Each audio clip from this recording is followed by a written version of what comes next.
Hello student, তোমাদের একাদশ শ্রেণী বাংলার বাঙালির ভাষা ও সংস্কৃতি নামে একটা বই স্কুল থেকে দেয়া হয়েছে। এই বইটা কিভাবে পড়া স্টার্ট করবে তোমরা বুঝে উঠতে পারছো না অনেকে। তাদের বলবো এই ভিডিওটা সম্পূর্ণ দেখো, কারণ এখানে তোমাদের এই বইটা কিভাবে পড়া স্টার্ট করবে এবং কি কি প্রশ্ন আসে পরীক্ষায়, অর্থাৎ সাজেশান নিয়ে আলোচনা করব। সমস্ত কিছু অর্থাৎ কত নম্বরের প্রশ্ন আসে সবটাই এখানে এই ভিডিওটার মাধ্যমে আলোচনা করব। অর্থাৎ প্রথম থেকে তোমরা শেষ পর্যন্ত দেখবে ঠিকঠাকভাবে বোঝার জন্য। এই সাবজেক্টটা অর্থাৎ এই বইটা তোমাদের কাছে কিন্তু নতুন। এই বাঙালির ভাষা ও সংস্কৃতি এই বইটা তোমাদের কাছে নতুন, অর্থাৎ প্রথমে ভালো করে বুঝে নিতে হবে। দেখো এখানে প্রথমে কি লিখেছি আমি, বাঙালির ভাষা ও সংস্কৃতি, যেটা বইটার নাম আছে। পূর্ণ মান হচ্ছে তোমাদের, পূর্ণ নম্বর হচ্ছে 23, অর্থাৎ এই বইটা থেকে তোমাদের 23 নম্বরের প্রশ্ন কিন্তু করা হয়, 23 নম্বরের প্রশ্ন আসে। এটা 2021 সালের সাজেশান আমি আলোচনা করব। তার আগে এখানে বইটা সম্পর্কে কিছু বলে দিই। বইটা দুটো পর্বে ভাগ থাকে, একটা হচ্ছে প্রথম পর্ব, আরেকটা হচ্ছে দ্বিতীয় পর্ব। প্রথম পর্বের যে নাম, সেই প্রথম পর্বের নাম হচ্ছে বাঙালির শিল্প, সাহিত্য, সংস্কৃতি। এখান থেকে তোমাদের 13 নম্বর, প্রথম পর্ব থেকে তোমাদের 13 নম্বরের প্রশ্ন আসে। তার মধ্যে তোমাদের দুটো 5 নম্বরের প্রশ্ন, অর্থাৎ 5 নম্বরের দুটো প্রশ্ন অর্থাৎ 10, আর তিনটে 1 নম্বরের প্রশ্ন অর্থাৎ 3। এইভাবে 10 আর 3-এ 13 নম্বরের প্রশ্ন হয় প্রথম পর্বটা থেকে। এবারে প্রথম পর্বে যে মানে টপিকগুলো থাকে, অর্থাৎ 5টা জিনিস তোমাদের, অর্থাৎ 5টা অধ্যায় তোমাদের থাকে। প্রথম অধ্যায় হচ্ছে বাঙালির নৃতাত্ত্বিক পরিচয়। এটা খুব একটা ইম্পর্টেন্ট অধ্যায় নয়, এটা থেকে বেশি প্রশ্ন হয় না, বা আমিও তোমাদের বেশি প্রশ্ন করাবো না, এটা থেকে খুব কমই প্রশ্ন করাবো, কিন্তু আমাদের জানতে হবে তো সাবজেক্টটা সম্বন্ধে, অর্থাৎ এই বইটা সম্বন্ধে, সেই কারণে আমরা এখান থেকে কিছুটা পড়ব। তারপরে 2 নম্বর অধ্যায় প্রাচীন বাংলার সমাজ ও সাহিত্য। 3 নম্বর অধ্যায়ে যেটা থাকে তোমাদের মধ্যযুগে বাংলার সমাজ ও সাহিত্য। তারপরে 4 নম্বরে যেটা থাকে সেটা হচ্ছে আধুনিক বাংলার সাহিত্যের ধারা। আর 5 নম্বরে থাকে লৌকিক সাহিত্যের নানা দিক। এই প্রশ্ন, অর্থাৎ এই যে বইটার প্রশ্ন, এই প্রথম পর্বের প্রশ্ন, তোমাদের যে কোশ্চেন পেপার করা হবে সেখানে 8 দাগের প্রশ্নে তোমরা পাবে।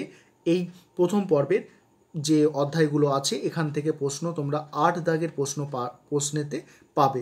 সেখানে তোমাদের 4টে প্রশ্ন দেওয়া হবে, 8.1, 8.2, 8.3, 8.4, এইভাবে 4টে প্রশ্ন দেওয়া হবে। সেখান থেকে তোমাদের যে কোনো দুটো প্রশ্ন লিখতে হবে। সাজেশান আজকে আমি এই পার্টটার আলোচনা করব। তার আগে দ্বিতীয় পার্টটার নম্বর বিভাজনটাও একটু বলে দিই, কারণ তোমাদের জানা খুবই দরকার। দ্বিতীয় পার্টটা থেকে আমাদের 10 নম্বরের প্রশ্ন হয়। সেখানে তোমাদের একটা 5 নম্বর আর 5টা 1 নম্বরের করে এইভাবে তোমাদের 10 নম্বর প্রশ্ন হয়। এইখান থেকেই দ্বিতীয় পর্ব অর্থাৎ ভাষা, এই পর্বতে 9 দাগের প্রশ্ন থাকে। 9 দাগের 3টে প্রশ্ন থাকে, কোনো বছর দুটোও দিয়েছে। 9 দাগের 3টে প্রশ্ন সাধারণত এখন দেখা যাচ্ছে, 9.1, 9.2, 9.3। এই 3টে প্রশ্নের মধ্যে তোমাদের কিন্তু একটা প্রশ্নের এখানে উত্তর করতে হয় বড় প্রশ্নর। এখানে কটা অধ্যায় থাকে? 4টে অধ্যায় থাকে। দেখো অধ্যায়গুলোর নাম কি, বিশ্বের ভাষা ও ভাষার পরিচয়। 2 নম্বর অধ্যায় যেটা থাকে তোমাদের সেটা হচ্ছে ভারতের ভাষা পরিবার ও বাংলা ভাষা। 3 নম্বর অধ্যায় যেটা থাকে সেটা দেখো প্রাচীন লিপি এবং বাংলার লিপির উদ্ভব ও বিকাশ।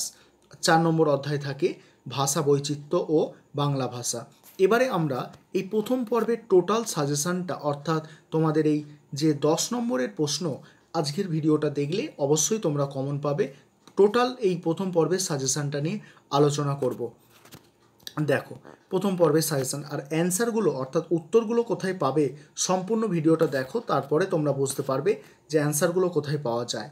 দেখো প্রথম যে আমাদের অধ্যায়টা ছিল, প্রথম পর্বের প্রথম অধ্যায় যেটা ছিল সেটা কি, বাঙালির ভাষা ও সংস্কৃতি। এখান থেকে এই বাঙালির ভাষা ও সংস্কৃতি, এটা বইটার নাম। এখানে পার্ট 1 যেটা ছিল, পার্ট 1-এর প্রথম অধ্যায় যেটা ছিল, প্রথম অধ্যায় হচ্ছে বাঙালির নৃতাত্ত্বিক পরিচয় দাও। এই বাঙালির নৃতাত্ত্বিক পরিচয় থেকে মাত্র দুটো প্রশ্ন করলেই আমার মনে হচ্ছে যথেষ্ট, কারণ এই চ্যাপ্টারটা অর্থাৎ এই অধ্যায়টা অতটা ইম্পর্টেন্ট নয়, তবে এই দুটো প্রশ্ন অবশ্যই করতে হবে। প্রথম প্রশ্ন দেখো, নৃতাত্ত্বিক পর্যায় বলতে কী বোঝো, আর ওর সাথেই আছে নৃতাত্ত্বিক পর্যায়ের চিহ্নিতকরণের ভিত্তিগুলি কী কী। তারপরের প্রশ্ন দেখো, বাঙালি জাতির নৃতাত্ত্বিক পরিচয় দাও। বাঙালি জাতির নৃতাত্ত্বিক পরিচয়। পরের টপিক দেখো, অর্থাৎ এই মানে দ্বিতীয় মানে এই প্রথম পার্ট যেটা হচ্ছে প্রথম পর্ব, সেখান থেকে দ্বিতীয় অধ্যায় যেটা আছে সেই অধ্যায়টার নাম হচ্ছে প্রাচীন বাংলার সমাজ এবং সাহিত্য, সমাজ এবং বা ও সাহিত্য। এখান থেকে তোমাদের যে প্রশ্নগুলো পরীক্ষার জন্য রেডি করতে হবে সেগুলো দেখে নাও। প্রথম প্রশ্নটা তোমরা বুঝতেই পারছো, সব থেকে গুরুত্বপূর্ণ প্রশ্ন। চর্যাপদের বিষয়বস্তু উল্লেখ সহ তার সাহিত্য মূল্যের পরিচয় দাও। কি বললাম? চর্যাপদের বিষয়বস্তু উল্লেখ সহ তার সাহিত্য মূল্যের পরিচয় দাও। তারপরে দেখো, তারপরে আছে দেখো, চর্যাপদ বলছে চর্যাপদের পুঁথিগুলিকে কে আবিষ্কার করে? ওর সাথেই আছে দেখো, আনুমানিক কোন সময়ে চর্যাপদগুলি রচিত হয়েছিল। তাহলে কি চর্যাপদের পুঁথিগুলি কে আবিষ্কার করে? আনুমানিক কোন সময়ে চর্যাপদগুলি রচিত হয়েছিল। আর এই পদগুলিতে তৎকালীন সমাজ জীবনের যে প্রতিফলন দেখা যায় তা সংক্ষেপে লেখো। তারপরে প্রশ্ন দেখো, পরের প্রশ্ন চর্যাপদ কে আবিষ্কার করেন? আর তারপরে দেখো, সান্ধ্যা বলছে সান্ধ্যা ভাষা বলতে কি বোঝো? বাংলা সাহিত্যের ইতিহাসে এই গ্রন্থের গুরুত্ব কোথায়? আর এখানে তোমাদের বলবো, যারা একটু দুর্বল ছাত্রছাত্রী আছো তারা এই 3 নম্বর অধ্যায়ের মধ্যে প্রথম যে প্রশ্নটা দিয়েছি ওই প্রশ্নটা পড়লে মনে হচ্ছে কমন পেয়ে যেতে পারো। ঠিক আছে, অর্থাৎ ওই প্রশ্নটা কিন্তু সব থেকে ভালো প্রশ্ন, কমন পাবে, ওই প্রশ্নটা পড়বে অবশ্যই।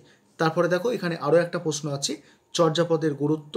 আর ওর সাথেই মানে অবলিক দিয়ে অর্থাৎ অর দিয়ে প্রশ্নটা থাকতে পারে যে বাংলা সাহিত্যকে কিভাবে প্রভাবিত করে, চর্যাপদ বাংলা সাহিত্যকে কিভাবে প্রভাবিত করে।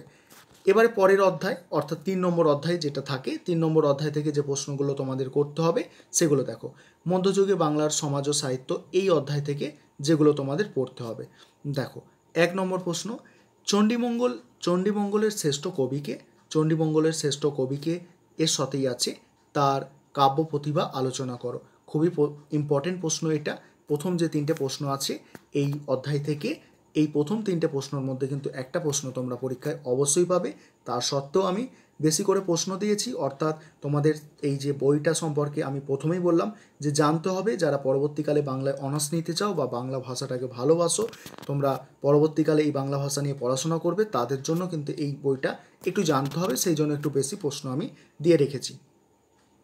দেখো পরের প্রশ্ন কি আছে, বৈষ্ণব পদ রচনায় বিদ্যাপতির প্রতিভার পরিচয় দাও। ওর সাথেই তাকে বাংলা সাহিত্যের ইতিহাসে অন্তর্ভুক্ত করার কারণ কি? এটাও খুব গুরুত্বপূর্ণ প্রশ্ন। তারপরে প্রশ্ন দেখো, শ্রী চৈতন্য কত খ্রিস্টাব্দে কোথায় জন্মগ্রহণ করেন? আর বাংলা সাহিত্যে শ্রী চৈতন্য দেবের প্রভাব আলোচনা করো। তারপরে প্রশ্ন দেখো, পরে প্রশ্ন আছে, কোন রাজসভায় কোন কবি পদ্মাবতী রচনা করেন? আর এই কাব্যের বৈশিষ্ট্য কী? অর্থাৎ পদ্মাবতী কাব্যের বৈশিষ্ট্য কী?